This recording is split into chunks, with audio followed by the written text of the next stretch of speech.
Çin Komünist Partisi'nin işgali altındaki Doğu Türkistan'ın il, ilçe ve köylerinin Komünist Parti yöneticilerine gönderdiği talimatlar ortaya çıkmaya başladı. Sözde güvenlik gerekçesiyle diye paylaşılan talimatlarda pasaportların toplanması, Türkiye ve Kazakistan internet sitelerinin kapatılması, telefon, laptop, bilgisayar ve flash disklerin kontrol amaçlı alınarak yasak yayın ve bilgi varsa sahibinin tutuklanması talimatı verildi. Donald Trump'ın 60 milyar dolarlık hamlesine Çin'den misilleme geldi. Amerika Birleşik Devletleri'nden ithal edilen mallara vergi planı hazırlayan Çin, korkmuyoruz mesajı verdi. Çin, ABD donanmasına bağlı bir destroyerin Güney Çin denizine girmesi üzerine Washington yönetimini provokasyon yapmakla suçladı.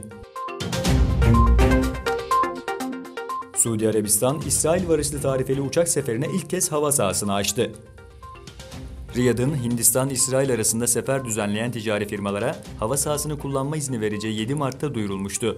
Söz konusu izin İsrail Havayolu şirketi El Ali kapsamıyor.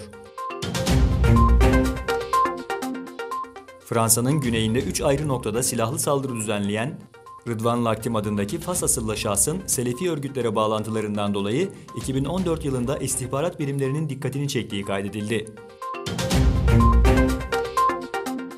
Amerika Birleşik Devletleri 9 İranlı siber saldırganın peşinde.